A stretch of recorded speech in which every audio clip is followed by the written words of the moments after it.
Jessica, great to see you again. Lovely to see you. Yeah. And thanks for making a bit of time to come and have a chat with me. So I wanted to start uh, with a reflection on something that we talked about a while ago. So when I first met you, which was probably a decade ago, you were working in a different kind of sector. I mean, doing the same sort of thing, sort of coaching and supporting people, but in a completely different sector. It wasn't going that great. Now you're working in a different sector, working with big companies. It's going really well. I mean, you've got loads of clients all around the world. And that shift, that change, that path to success, for want of a better way of describing it, was brought about by something going horribly wrong in your life. Just tell us about what happened and why did that change happen? I'm just interested in why that happened. Okay. So first to say, it wasn't that it wasn't going well Mm. 10 years ago. It was more that my focus was very different. And what happened was we had a massive life change. My son became seriously ill, had a life-threatening condition. And it was at that point that I had to step up and become the major breadwinner for my family because my husband and I, our roles changed in terms of our caring responsibilities literally in an instant. And so it was a kind of, you've got this massive lemon, you now need to make some lemonade for your family to survive. And so I did. And so I guess I dug really deep and thought, okay, what is my work purpose? So there's the purpose that I have to support my family, but also what's the difference? So, what's the difference I really want to make? What's the impact of this on me as a person? And I went from there. So it wasn't strategic, it was necessary, but actually it turned into one of the best strategic moves I could have made. I mean, if you look at the textbooks, it's all about having a plan, having a strategy, and all the rest of it. That's the conventional wisdom about how you take a small business and turn it into a bigger business, or a less Mhm. successful business and turn it into a more successful business. What Mhm. you're saying, though, is that what happened was a complete change in your mindset, a change in your priorities. Tell me how that sort of that shift in your mindset, how did that lead you from working in the sector that you were in to the sector that you're now in, and how did you go from I mean, the other thing that struck me about it is that you're much more confident now about your pricing and how who you're going to work with and the sorts of impact you want to have. I mean, how did that, just tell us about that mindset shift. I started having different conversations actually. So it's the conversations with myself, first and foremost, but conversations with the network that I built over a long period of time. And so the conversations I was having were less about, please, can you help me? And more about, this is what I know I can do. Yeah, okay. How can we make that happen? And as soon as I started having those sorts of conversations, the kind of work that was, or the doors that were opened, changed quite significantly. And it's all quite self-fulfilling, isn't it? One door opens, you do something, you meet somebody else, and so on and so forth. And I think because I was so much more intentional with the conversations I was having with each door that was open, it just meant that I built, it was almost like what's the word, like a building effect. I can't think of the right word, but like it was that kind of, it just kept on rolling. I met more people, I had more conversations, I showed people what I could do, and I did it from a place of real certainty and real intention. And I think that was a difference. I was very intentional. I was quite fearless, and I still am quite fearless as well. And I think that's where the difference came. And so the strategy and the planning has had to come. I haven't just kind of kept bumbling along, but the initial catalyst was that intention, as you say, mindset, and really standing, as cheesy as it sounds, standing in my power. And it was necessary, from a personal perspective. I had to step up with that level of intention because, the my family depended on it. Yeah. And let me ask you about that because in a coaching context, Mm. that being able to, I mean, coaching always strikes me. I mean, I'm not a coach, but the thing that strikes me about coaching is that it's about responding to them. And you're saying something slightly different. You're saying, I can do this, Mm, which is slightly different from saying, what do you want help with? If you get my drift. And I'm trying to mm. unpick that, why that shift in thinking had such a powerful effect. I mean, what was it about those conversations that changed, that led you down a road to where you are now? I mean, let's just explore that a little bit, because I think that's such Yeah. a, And a I think a lot of the time when people come to coaching or they start speaking to the coach, it's because they have something that they want to change or something that they want to solve. And sometimes as coaches, we go into the conversation under, understandably and importantly, understanding what the thing is or what the situation is. The difference, the shift for me was then I was able to talk about the transformation I could help people make. So I wasn't selling coaching or even selling me. I was selling the transformation. So, yes, I've got these skills, I've got this experience, you've got this challenge in this situation. This is how we can work together to make the change, as opposed to, oh, I really understand that. Well, we could do this, we could do that. This is the path we'll take. It was no, this is what the transformation will be. And I think that was the difference. Okay, and give us a practical example of how that would be for, let's say, a CEO of a company that you were working with. I mean, just in a practical sense, if you were to say this is the path that I'm going to go on, I mean, just give us a sense of what that would look like. Hmm. So in terms of, so you're a CEO, you come to me and say, within my business, I'm finding that I'm losing, there's the staff turnover is really Yeah. high. I don't have leaders that I can trust. So I'll be listening to that and I'll say, okay, I've worked with leaders, I've worked with these types of organizations. If we work together, when we work together, by the end of our time together, we'll have a clear view of what your leadership vision is, which is how you're going to encourage people and keep people on board. We'll have a clear strategy for how you communicate that vision. And as a result, you'll see that you haven't got staff turnover and you have a more empowered workforce, which then will lead to results on your bottom line. That would So be it's the really what you're talking about is the outcomes of the work. Does that the make? outcomes, the transformation, I like to say, because the outcome will be a transformation. Yeah, and it's interesting that because I mean, I just think that the coaching relationships are fascinating, but you're talking about helping people understand the outcomes, where they're going to get to, rather than where they're starting from, which is the problem. It seems to me you're talking about the solution rather than the problem, which I think is quite interesting. Yeah, and a lot of the time people know what the problem is themselves. I mean, the coaching will help them unpick it and really get to the nub of it, but they have an idea of what the problem is. That's why they've started the conversation or the issue or the challenge or whatever you want to call it. And so what I offer is um sometimes when you're selling the dream, but it's like I offer that kind of look, this is where you can get to, this is what's possible. Yeah. And then it's like, okay, yeah, I can see that, I can feel that, I can hear that. And then we talk about, okay, so how specifically for you are we going to get on the road to get there? And what needs to happen along that road to get there? And I think the difference for me as well, Paul, is that I'm not afraid to have those difficult conversations. I think there was a time where I always wanted to be a bit nice, and so I think in being nice, sometimes some of that transformation got lost. But actually, in being direct, being respectful and all of those things, and being definitely operating with integrity, but also being quite direct. I think definitely with leaders, there's an appreciation there because sometimes people aren't that direct when people get to a certain level, and that can be frustrating because ultimately we're all human. Yeah. And one of the other things that's interesting about the transformation that you've been on, I mean, you talked last time we spoke about that you're now much more open about talking about your faith. I Mm. mean, you didn't talk about that in the past. To what extent has that influenced? I mean, you've just used the phrase there about being direct. I mean, to what extent has being more open about your faith in those environments? How has that impacted on your ability to work with very senior people in very big businesses? I mean, just give us a sense of the role that that plays. I think the role my faith plays is in how I show up. So it's not necessarily me talking and saying, this is my faith, this is what I believe. It's the way that I show up.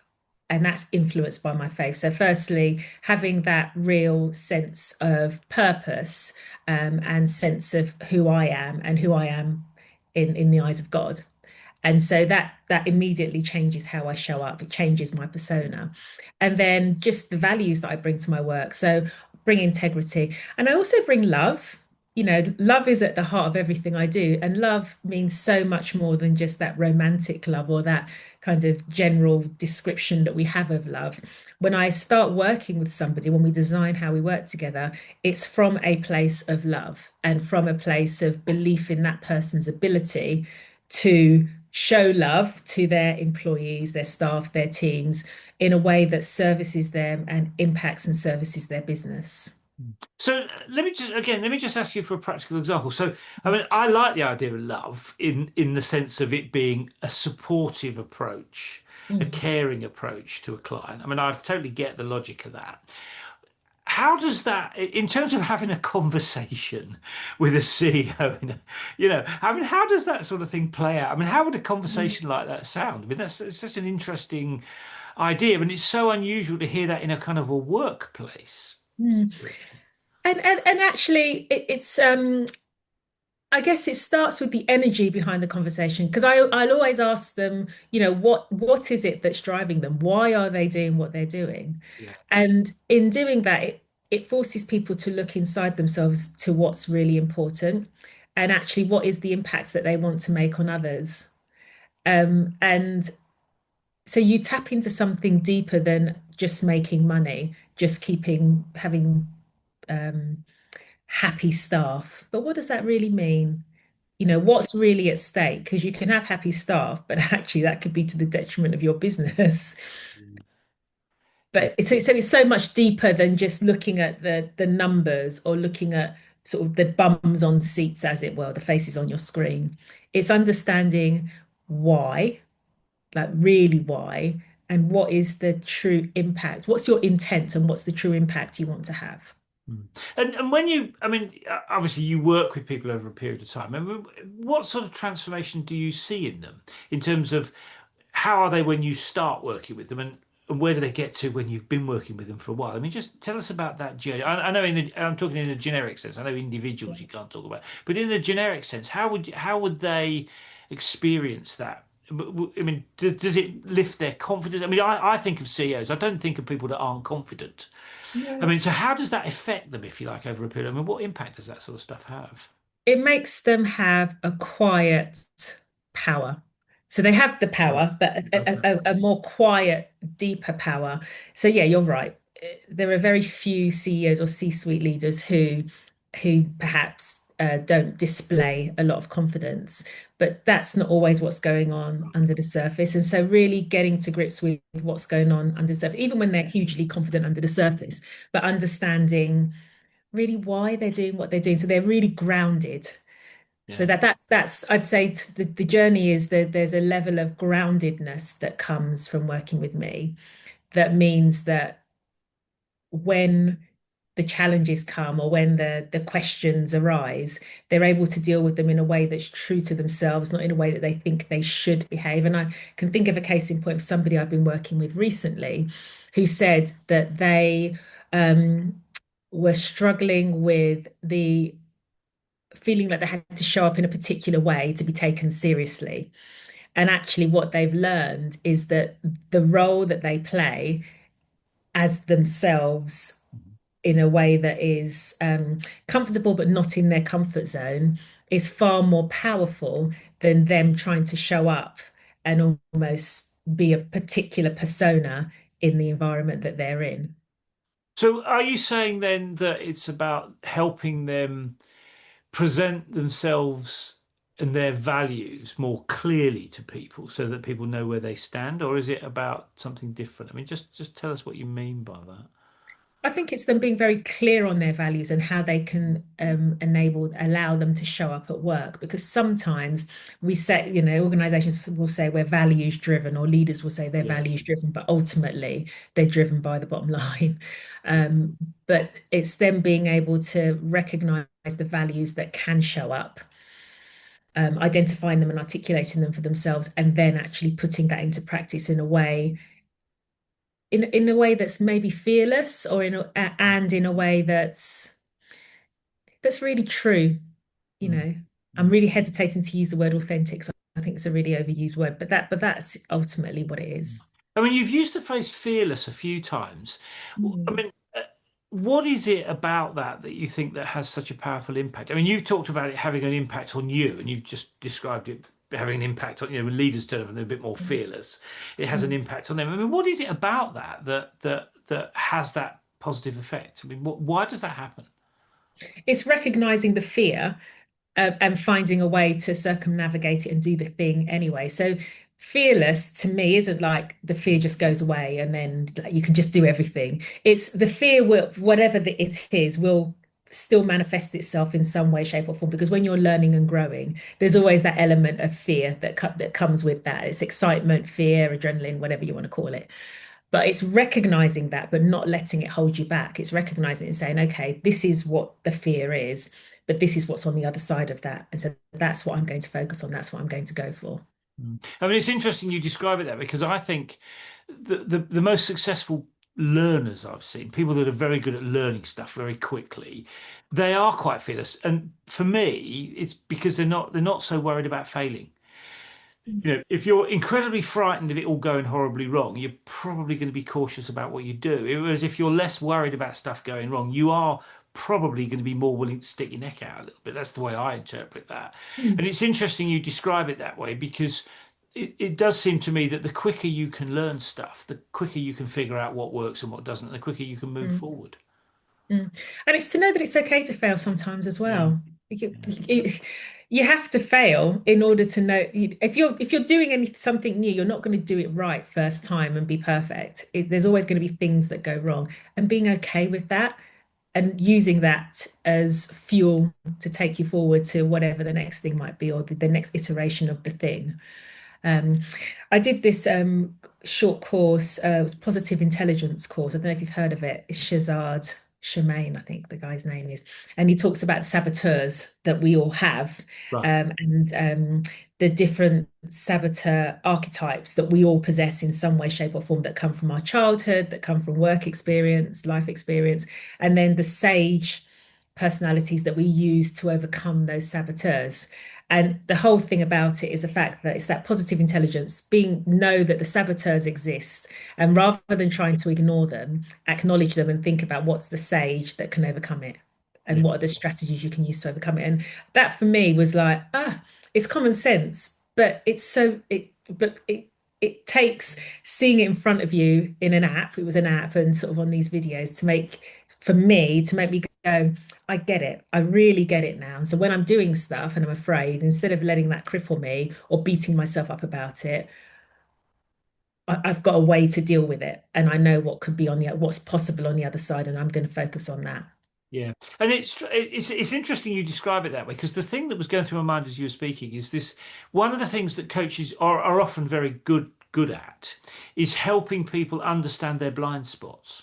Mm. The thing, we usually have a sense of what we're good at, but sometimes we don't know what we're not so good at. And I've always felt that coaches help you with that issue.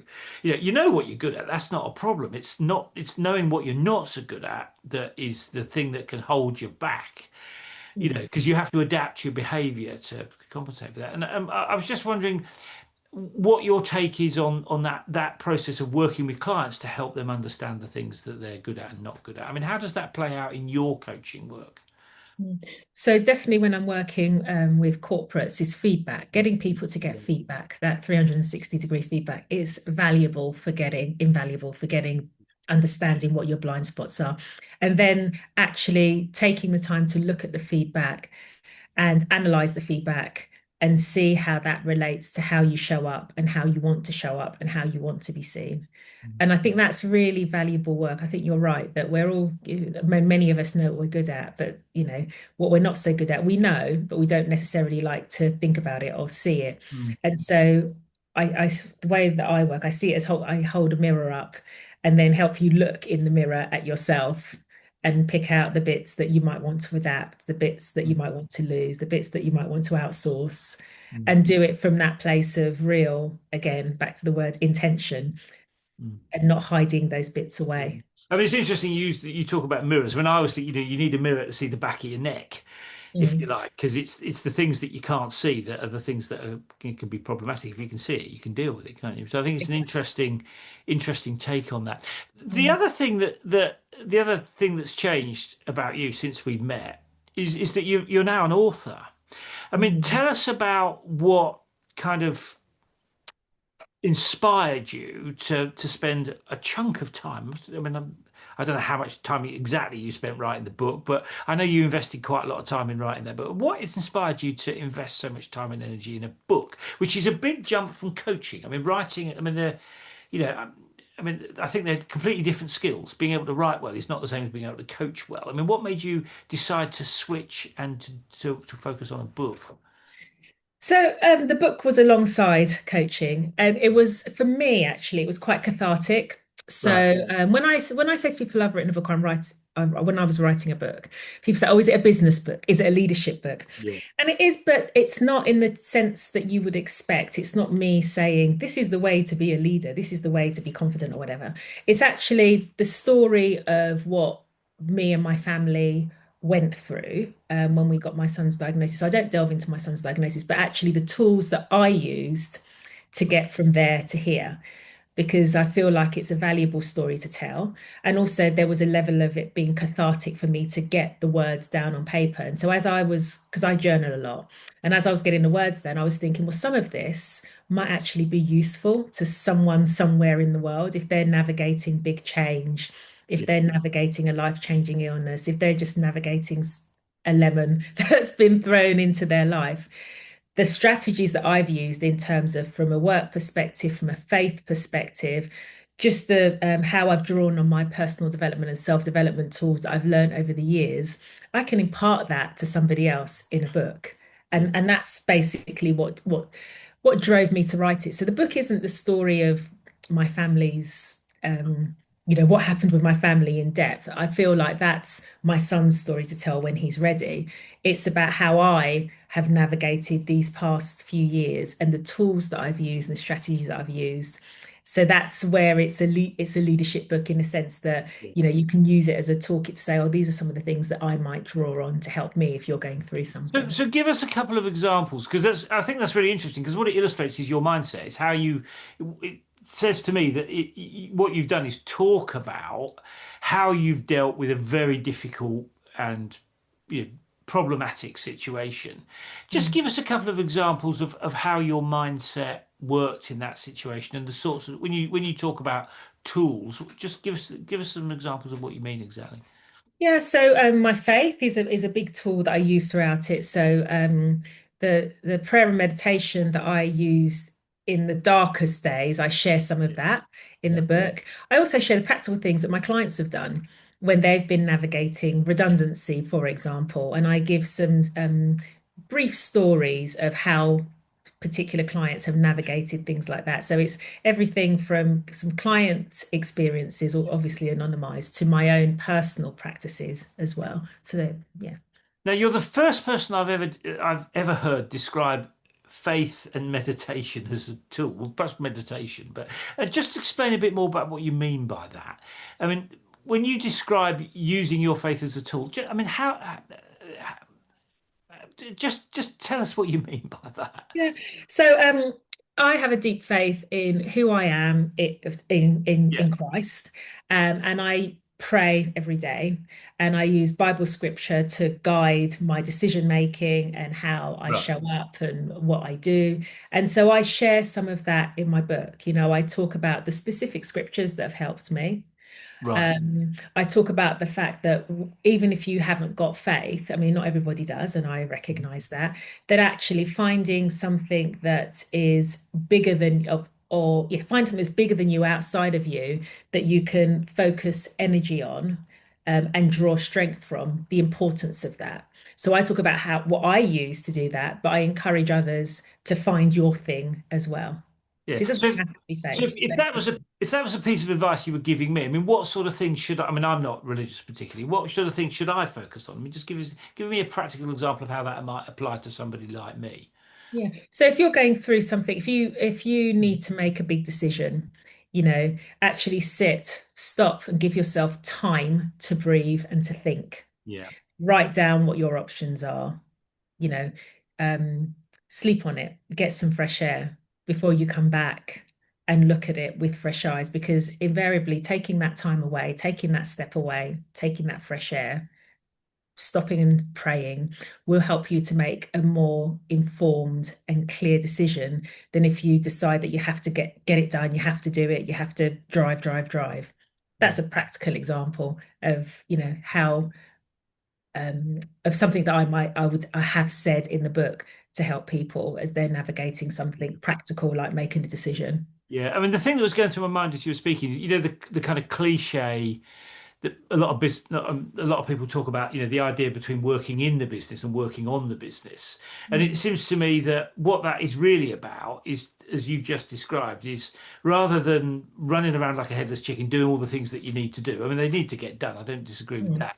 But mm, sometimes it's really helpful, isn't it, to stand back, take mm. time and reflect, not just on what you're doing, but why you're doing it and whether those are the right things to be doing and stuff. I mean, it seems to me what you're really just talking about is creating that space to reflect and think about your practice and how Absolutely. valuable that is. That's what it strikes me you're talking about. Yeah, it's definitely reinforcing that, definitely. And it's so easy to lose sight of that though. That's the Mm. thing, particularly if you are busy, particularly if you have people relying on you, particularly if the business begins and ends with you, or if you're in a large organization, there are, redundancies, there's things going on politically. It's very easy to not tap into that inner wisdom and inner resource that you have to just keep going, going, going. And so my book is an invitation to actually stop Yeah. and to think about, how can you do things better? And also, if you're navigating a difficult situation, how you can see the light and how you can see the hope. Because actually, by focusing on that, you're going to move and navigate through the situation much better than if you remain in the darkness, as it were. Yeah. And how, I mean, it, what have you learned from writing the book? I mean, you talked about the need to sort of spend time reflecting and thinking about and writing it down, and you journal a lot. I mean, what is it that writing the book has taught you, if you see what I mean? It's taught me it's not easy. Yeah, yeah, I can see Um, that. I think the biggest learning I've had from it is that in order for in order for it to be right, it needs to be real.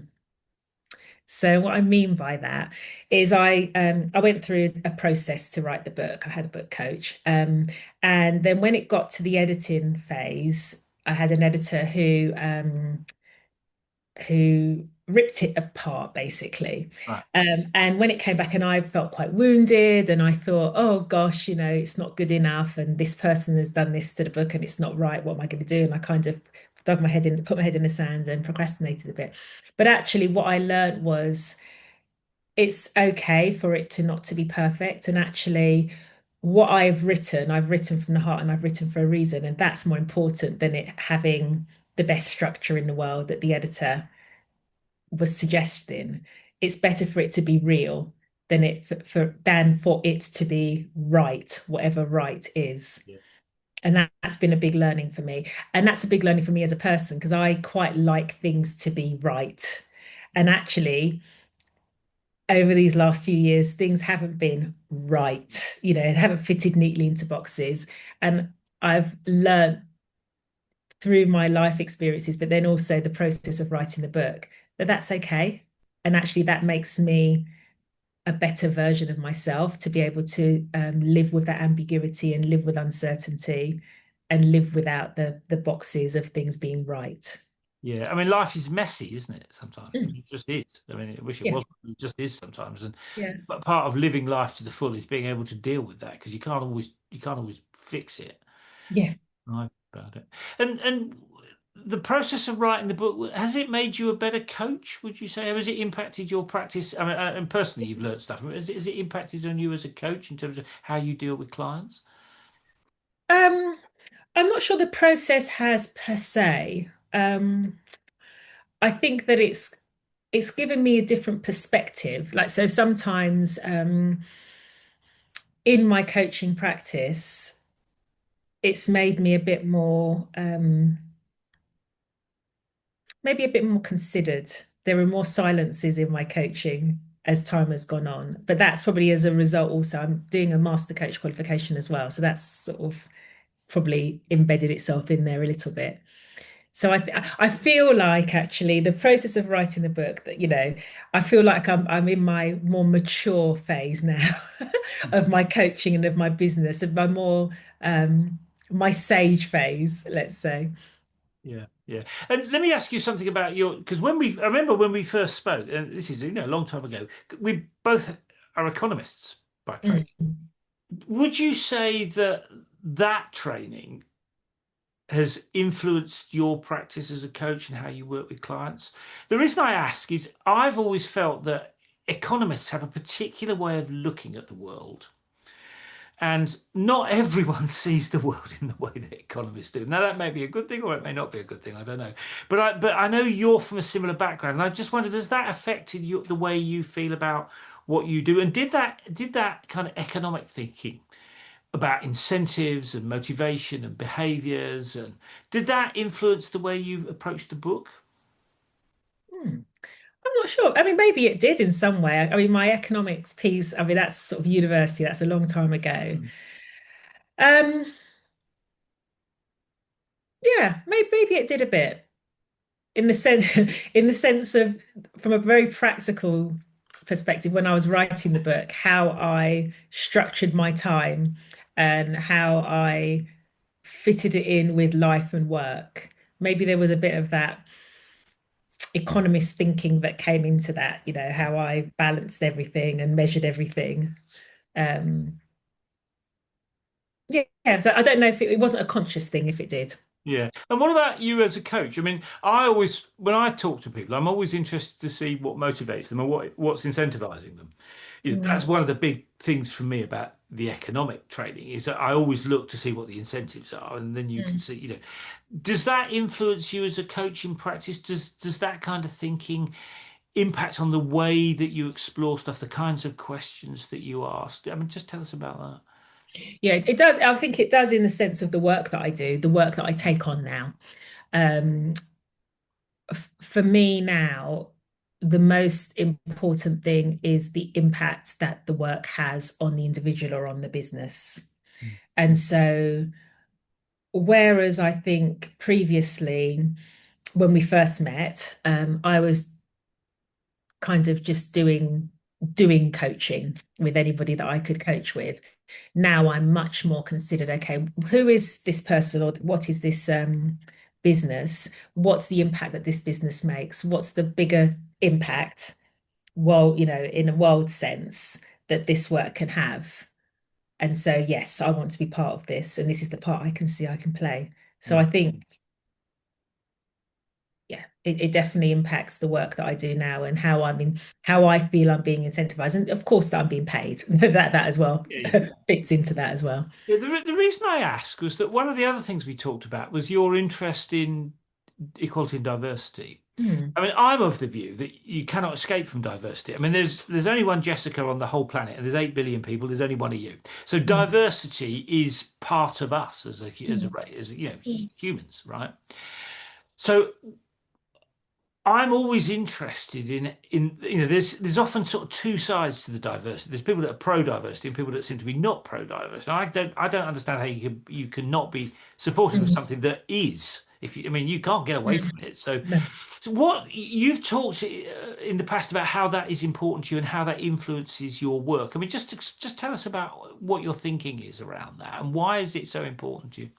Yeah. So I think DEI, diversity, equity, Yeah. and inclusion has got kind of there's this whole idea around it that it's about specifically about gender or it's about Mm. race. And so, particularly with me, you've got the intersection of being a black woman. It's like, Yeah. oh, if I'm talking DEI, when I'm talking DEI, it's obviously about race.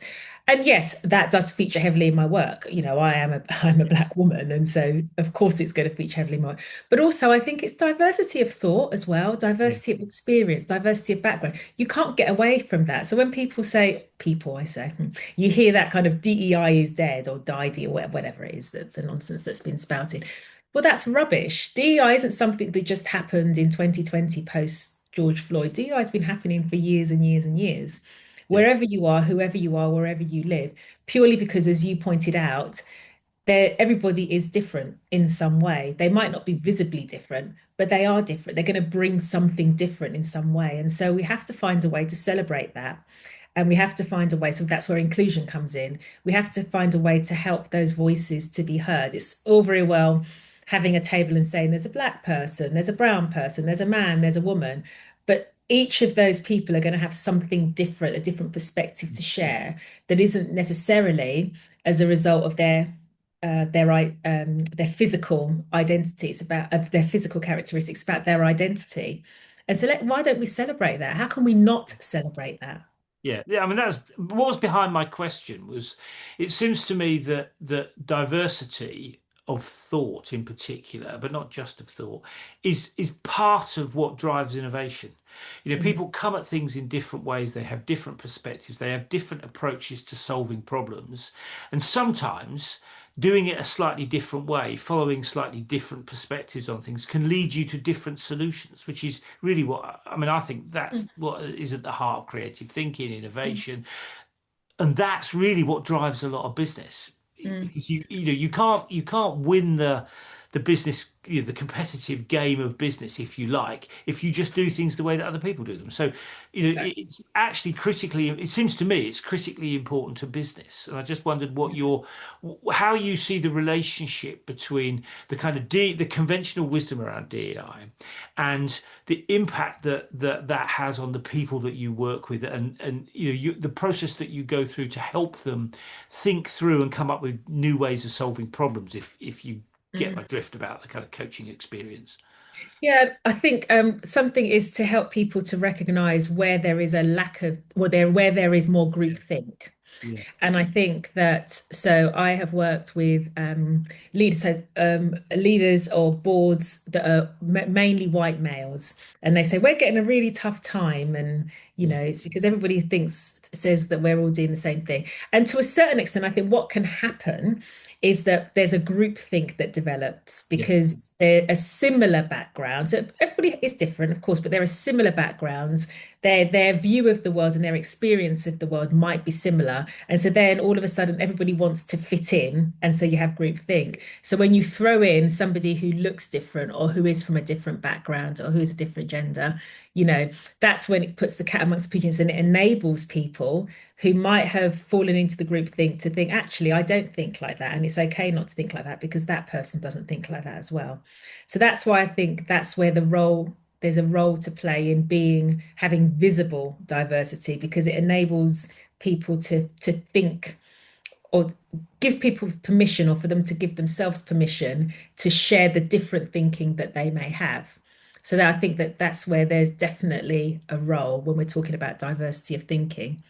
I also think that the energy is just different. If people look different or from different backgrounds, you bring together different energies, which can only be a beautiful thing, because you might not all agree, but it just makes you think of something different rather than just going along in your same lane, as it were. People talk about staying in your lane, but actually, is that really how you enrich your life and how you broaden your experience and how you learn different tools to deal with life's messiness? And is that what business needs for the future? People that have done things the way that it's always been done in the past. I mean, I'm totally not sure that that is the right way forward, if you see what I mean. I mean, you Absolutely need not. different thinking to move forward. I mean, what was it Einstein said? You can't solve, tomorrow's problems with yesterday's thinking or something. I mean, I can't remember the exact quote, but And it's if you keep doing the same thing in the same way, you're yeah, going to get the same yeah, results. Do yeah. we want the same results? Well, no. No, that's right. And that's part of the joy of it, it seems to me. Mm. Recognizing that diversity actually contributes to the way we move forward, both in business and as society and in our communities. It seems to me to be a pretty important thing that is totally misunderstood, in my view.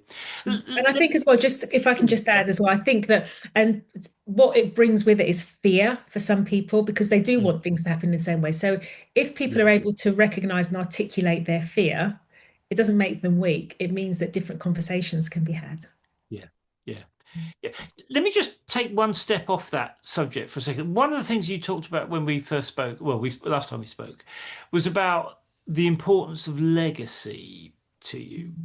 I mean, just tell us what you mean by that, and why has that become important to you? I mean, because I don't remember us talking about that 10 years ago, but we definitely talked about it last time. So what's changed in your thinking there? Just tell us about that. Do you know, it's literally my kids. Right. I want my kids to inherit a world where their voices are heard, where um where they can stand up for what's right, where they can see the possibilities for themselves in any area. And I think that's been the biggest thing for me. And so I want them to um so my kids are at an age where sort of university and that kind of thing's Yeah. on the horizon. And what do you want to be? Schools, careers, conversations, where do you want to go? What do you want to be?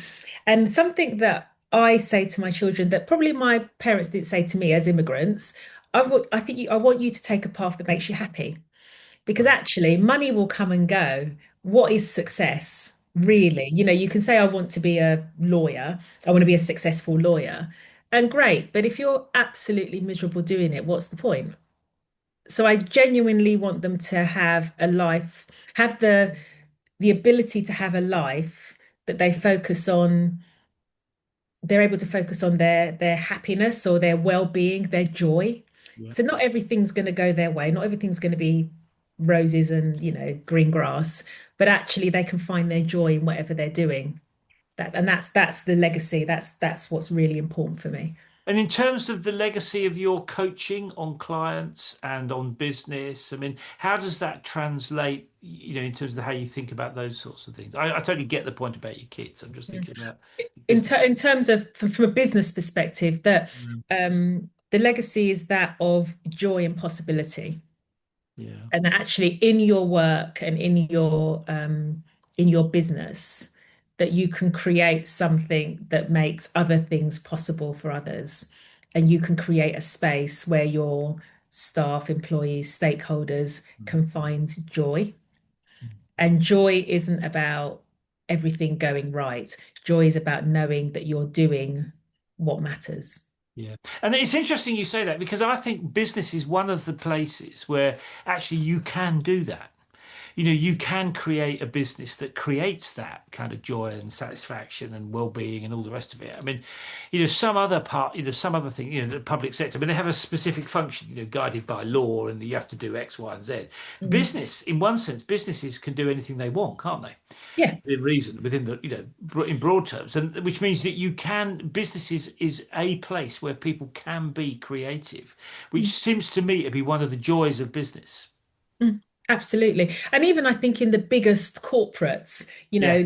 that they operate in smaller business units. And so, and it's like you start to build momentum, don't you? So if one area of the business starts to show a way of doing things and is impacting profitability, encourages other areas of the business to get involved as well. And so it builds and so it continues. Yeah, yeah, which I think is a really positive kind of upward spiral.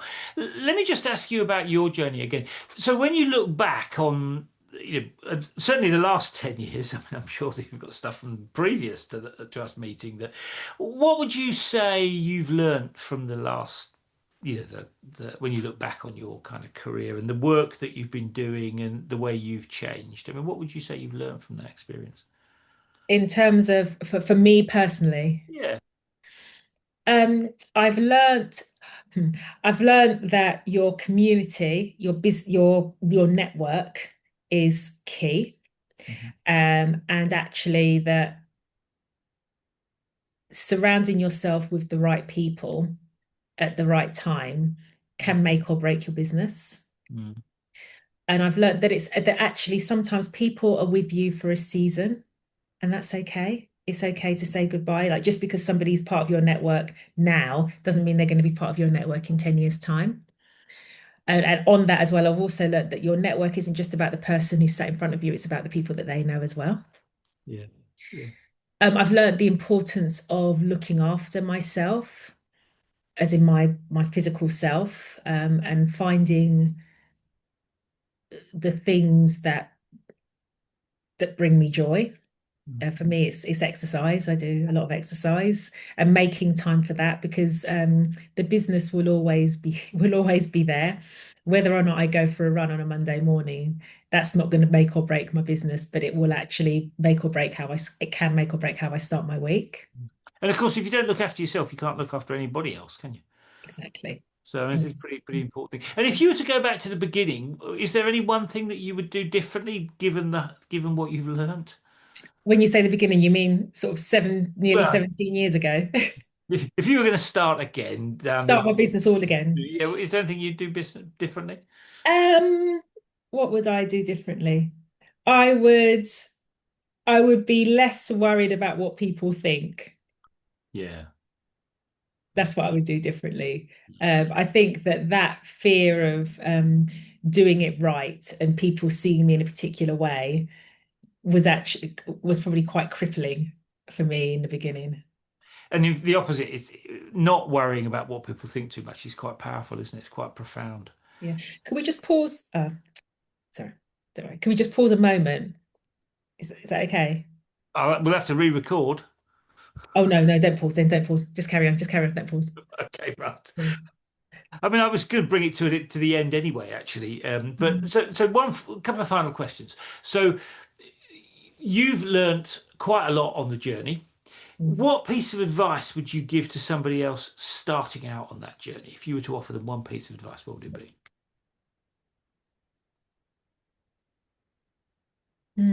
That's a good question.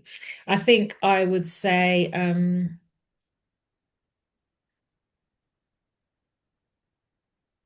get some good systems in your business from the outset. So, you know, so that you can focus on your own strengths. So it's a really practical thing, actually. So rather than trying to do all your accounts yourself, get an accountant, or get onto, one of those finance management tools. I don't want to name them. Yeah, So learn to outsource. It's okay to outsource, and actually, it will cost you less in the long run if yeah. you're able to outsource the things that you're not good at. That's the advice I'd give. And pretty powerful advice, I think. And one final question, which is not so much about you and your business, but more about the world that we're in. What's your take on the way AI is going to change this world? I mean, you're in the coaching world, you interact one on one with people. I've already seen technology that can do that. I mean, I've had a conversation on a podcast Mm. with an AI avatar. I mean, tell me what your thoughts are on the way AI is going to shake down in your world, in the kind of world of coaching and Yeah. individual sort of executive support type stuff. I mean, what's your take on that? So first and foremost, I don't think we can ignore it. I've got some coaching colleagues who are really embracing it, and I've got some who are like, "Oh no, no, people always want the personal touch." Yes, people do want the personal touch, but I think that people want that, and then that it's not going to be enough to just have your coach who you speak to fortnightly or monthly or whatever the cadence of your sessions are. So I think it's my take is that we have to learn to use AI and use it for good in coaching. So use it in our businesses to help us to be more efficient and to write more efficiently and more eloquently, but also use it to streamline some of our business and find ways to use it so that it's like an accompaniment to us as coaches. So we're adding value to our clients rather than trying to ignore it or saying that this is the only way to do it because it's not the only way to do it. I mean, whichever way it shakes down, I think it's going to be an interesting few years, Mm. given what's happening. So, Jessica, thank you for taking a bit of time out to come and have a chat. Really appreciate that. A fascinating journey that you've been on, and some really interesting insights there about working in that world. So, really appreciate that. And like I said, thank you for taking the time to come and have a chat. No worries. It's lovely to talk with you, Paul. All right, see you soon. Bye bye. Yeah, bye.